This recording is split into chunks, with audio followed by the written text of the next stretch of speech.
Uh, Good afternoon. Thank you all for joining us for this special media briefing on the occasion of the 14th Foreign Ministers Framework Dialogue between India and Australia. We are delighted to have with us External Affairs Minister Dr. S. Jaishankar, as well as the Foreign Minister of Australia, Senator Excellency Penny Wong. I would request both ministers to make brief opening remarks, after which we'll take a few questions. Please note there is a very hard stop we have, so the number of questions will be limited. Sir, the floor is yours. Friends from the media, first of all, let me welcome my friend, Foreign Minister Penny Wong, on her second visit to India as Foreign Minister this year. As you know, we have just concluded the 14th Foreign Ministers Framework Dialogue. We had a very good discussion which really covered a very large number of subjects. Essentially, on the bilateral side, we took stock of where our ties are. We reviewed the progress made on different initiatives, especially the follow-up to the first annual summit, which took place between our Prime Ministers this year in May. There is, I can say without exaggeration, a real momentum in the India-Australia Comprehensive Strategic Partnership. Our Prime Ministers actually exchanged visits this year. Prime Minister Albanese was in India again in September for the G20. And I would really also, on that note, like to thank Foreign Minister Wong for Australia's strong and consistent support given to us in the context of our G20 presidency. Yesterday, Raksha Mantri ji and I held the second India-Australia 2+2 Foreign and Defence Ministers Dialogue, along with Deputy Prime Minister Richard Marles and Foreign Minister Penny Wong. This, again, as you would be aware, is a format we have with select partners. It is reflective of the growing and deepening engagement between our two countries, and I must say it was a very productive 2+2. Where India and Australia are concerned, I can say that there have really been many firsts in our relationship this year. We have made a new beginning with the Comprehensive Strategic Partnership. The Economic Cooperation and Trade Agreement entered into force, and this is the first year that we are seeing its impact, which has been very positive on our trade. As I said, we saw the first annual summit. There were two visits by the Australian Prime Minister. When our PM went to Australia, we established Little India in Sydney. We saw consulates, new consulates general on both sides. The Australians in Bengaluru, we are opening ours in Brisbane. More direct flight connections. The opening of the first Australian university campuses in India. An agreement on mutual recognition of educational qualifications, migration and mobility arrangement. So as you can see, really every facet of this relationship is actually on the move. Today, amongst other things, we also highlighted the importance of moving on the Comprehensive Economic Cooperation Agreement, the CECA negotiations. We spoke of the way forward for greater mobility of our students and professionals. And we are committed, both of us, to ensuring that we build more trusted, reliable and resilient supply chains in the Indo-Pacific so that there is broader and inclusive growth. As part of the 2+2 and as again part of our own dialogue today, we had an extensive discussion on security issues. We shared growing convergences with Australia, and at the heart of it is really a shared commitment to a free, open, inclusive, prosperous and rules-based Indo-Pacific region based on UNCLOS as the constitution of the seas. Minister Wong and I also spoke about terrorism, radicalism and extremism. Again, you would all know that we have cooperated very closely in forums including the FATF. In terms of regional and global issues, we discussed, understandably, in great detail what is the current situation in West Asia or the Middle East. We spoke on our region, that is South Asia. Minister Wong spoke to me about their region, particularly the Pacific area. We discussed Southeast Asia, ASEAN, where we actually approach it literally from the two ends, and of course the larger Indo-Pacific region as well. What I do want to stress is that as liberal democracies, as Quad partners, we would continue to work towards a rules-based international order. We will support freedom of navigation in international waters, promote connectivity, growth, and security for all while respecting the territorial integrity and sovereignty of all states. So let me conclude once again by thanking Penny, Minister Wong, for her presence in India today. And I know she will speak about it, but I, in anticipation, want to say that I accepted her kind invitation to visit Australia for an important event which will take place next year. So thank you, and may I request, Penny, if you would make your remarks. Thank you very much, Foreign Minister, or External Affairs Minister Jaishankar. And can I say it's fantastic to be here in New Delhi again, and it's wonderful to have had the opportunity over a couple of days in the 2+2 and also today in the Foreign Ministers Framework Dialogue to have the opportunity to engage directly with Jai. Jai was actually the first counterpart I met after being sworn in as Australia's Foreign Minister, and I think he is the person or the counterpart with whom I've met most in the period I've been Australia's Foreign Minister. I think it's some 11 times if you include bilaterals, trilaterals, the Quad, and other fora that we've met in 2023. This has been a milestone year in our partnership, and it's critical for the Met region. We are, as Dr. Jaishankar said, we are comprehensive strategic partners. We're also Quad partners. We share traditions. We also share an interest in the sort of region we live in, an Indo-Pacific that is peaceful, stable and prosperous, in which sovereignty is respected, and where all countries can benefit from a strategic equilibrium. We can only build and sustain this region by working with others, and I can't emphasise sufficiently how important we see India to that project. I thank Jai for his kind comments about our support on the G20. We certainly did want to ensure we worked with India as much as we were able to make make it a successful G20 year. India is also hosting the Quad meeting early next year, so we equally would want to work with India to ensure that that is as successful and positive as it can be. Today we did discuss many issues. We discussed, amongst other things, our work in the Indian Ocean region, how we can collaborate on shared challenges, climate change, maritime security, the health of the oceans. We're at either end, literally, of the Indian Ocean, and we have the largest Indian Ocean coastlines of any nation. So we share a lot. So it's central defining both of us, and it brings us together. So as Jai referenced, I'm pleased to confirm today that Australia will host the Indian Ocean Conference in Perth in February of next year. It's an opportunity to discuss practical solutions for the key challenges facing the region.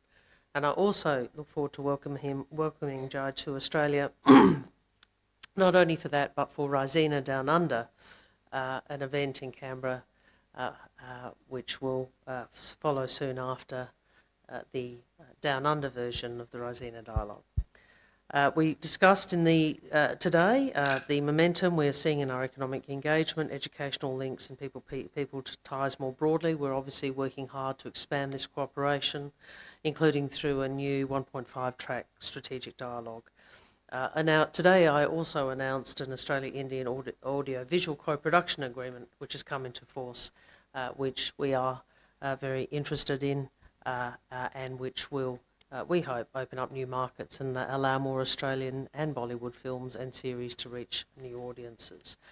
There's a lot we can discuss, but I want to close the opening remarks by again reiterating my thanks to Jai for his intellectual contribution to multilateral and regional issues, for his personal engagement and for ensuring that he is such a competent and insightful partner for us as we continue to grow this very important bilateral relationship. Thank you, Honourable Ministers. If I could open the floor for questions, let me start. Okay, why don't you start? Yeah, please, microphone behind you. Please introduce yourself and the organization you represent. Hello, Ministers. This is Rishabh from Times. Now, my question is to External Affairs Minister Dr. S. Jaishankar. Dr. Jaishankar, in the meeting yesterday and today with your counterpart, was Israel-Hamas conflict discussed? And I would take this opportunity to even ask question to you, Senator. Senator, if we can ask, was there commonality between the status that India and Australia take on Israel-Hamas war, or are there divergences as well between the two countries on this very topic, Israel-Hamas conflict? Well, we've had different occasions to put out our position because, as you know, since October 7th, there have been numerous conversations at the Prime Minister's level, at my level. The spokesperson has also spoken. So let me sort of stitch it all together and in a way summarize what is our position. There are different aspects of the very complex and challenging situation that we face today. One, of course, is terrorism, what happened on October 7th. And we think nationally as well as the international community that we should never compromise terrorism. We should be very clear about it. So there is that, therefore, that basket, and to it also the hostages issue. There's a second set of issues, and this is the humanitarian crisis that we see in Gaza today. The need for humanitarian assistance, which is very urgent, and the observance of international humanitarian law there. So that's the second set of issues. And the third set of issues relate to the rights and the future of the Palestinians. That too has to have a solution. And that solution, in our view and in the view of many countries in the world, can only come from a two-state solution. So today, I would say the consideration of the situation in West Asia is, if you have these three broad sets of issues, we have to find a way by which all of them are addressed. When we hear one asserted at the expense of another, that is not really going to lead to a way forward. So I think the challenge for all of us collectively is that how do all these facets of what is clearly a complicated issue, which has a history to it, how do we deal with all of them? I think that is really what we discussed. My impression is that the Australian position is very similar to us, but I would leave Minister Penny Wong to speak for herself. Thanks very much, and thank you for the question. The first point I'd make is we are seeing a humanitarian situation in Gaza which is dire. I've described it as catastrophic, and human suffering is widespread, and the world is rightly engaged on this issue. In terms of what Jai has just said, we share the view that what occurred on October 7 was an act of terrorism and it needs to be unequivocally condemned. We share the view that the hostages should be released and we repeat our call for that.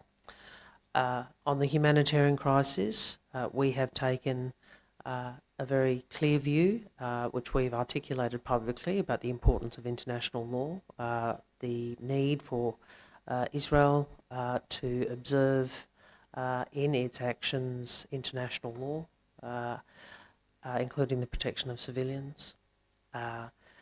And there's more I can say about that, but I'd refer you to my other public remarks. And on the Palestinian, on the aspirations of the Palestinian people, I think what this shows us is that we do need a political solution. We do need to get to a point where we see both Israeli and Palestinian peoples living in peace and security behind international borders, and that progress to a two-state solution is required. I think that is clear from what has occurred. Now, we have made other comments, including in relation to humanitarian pauses only being the first step, and made the obvious point that all of us would like to see the next steps towards a ceasefire, but it can't be one-sided. And I've made those comments publicly previously. Thank you. Thank you, sir. May I, Sudhi, please, there. Sir, Shudhi Ranjan from Bloomberg, sir. Question to both of you. Was the proposed Quad summit discussed between the two ministers? And also, Senator, did you discuss the issue in Japan's exclusive economic zone where one of your Navy divers have been injured because of a Chinese destroyer? Thank you, sir.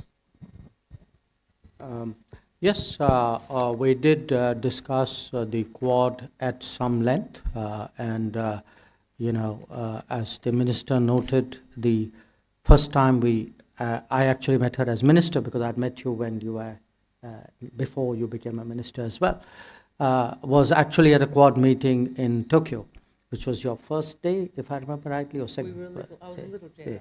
Yes, but the point, which we agreed on is that the Quad has made enormous progress in the last few years. In fact, every meeting has added to the agenda of the Quad, to the substance of the Quad. So there's really a very broad range of issues today that we are cooperating on. But that said, there is a natural inclination to push the envelope, to find new convergences, to explore fresh areas of cooperation. And a lot of our conversation today, because we are preparing really for a Quad meeting sometime early next year, and our discussions really centered around what more could we do to add to the Quad. I think we had some ideas between us, which you'll of course see in due course when the Quad meets. Well, thank you. Look, we do regard one of the important components or aspects of our partnership with India is obviously our partnership in the context of the Quad, and rightly that it occupied a fair degree of our discussion, as Dr. Jaishankar has outlined, and we look forward to the next meeting, and we look forward to the Quad's continued contribution to the region we want to live in and to the betterment of the peoples of the region. In relation to the incident to which you refer, I'd make a few points. The first is that the safety and well-being of Australian Defence personnel is our utmost priority. The second point I'd make is to again reiterate that we have raised our serious concerns with the Chinese authorities following what we regard as unsafe and unprofessional interaction with the PLA Navy destroyer. I would again make the point that these events occurred within Japan's EEZ and in international waters, and Australia's principal position is that we expect all countries, including ourselves, to operate militaries in a safe and a professional manner. Thank you. Yes, please. Microphone. Please.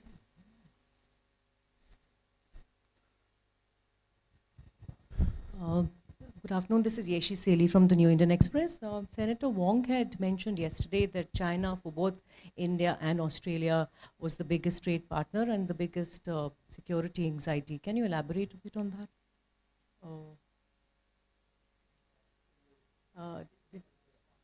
And security, and caused security anxiety also. I'm not sure I used the phrase anxiety, but that's okay. Look, I think one of the things we do share is, we are both countries in a region. Obviously, India is substantially larger than we are. A region which is undergoing a lot of change, and we want to be part of shaping and influencing that change. We use the phrase peaceful, stable and prosperous Indo-Pacific. I think Jai has a slightly different formulation, but they essentially are the same objective. We also recognise that China's importance and place in the region and globally, and we continue to engage with China. Certainly, we both have very substantive economic relationship with China. And China is a country with whom we will continue to engage. The way in which we describe it is, we will cooperate where we can, and there are areas where we can. We will disagree where we must, and we will engage in our national interests, and that is the way in which we have described our approach to the relationship with China.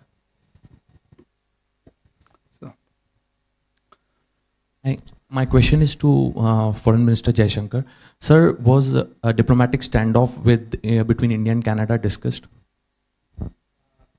Well, I don't know if that's the word I would use, but did we discuss issues between India and Canada? Yes, I spoke about it to Minister Wong, and as you know, Australia has a good, strong, close relationship with both of us. So I felt it was important that Australia get our perspective on the issue, and you know that from our point of view, the key issue is really the space which has been given to extremism and radicalism in Canada.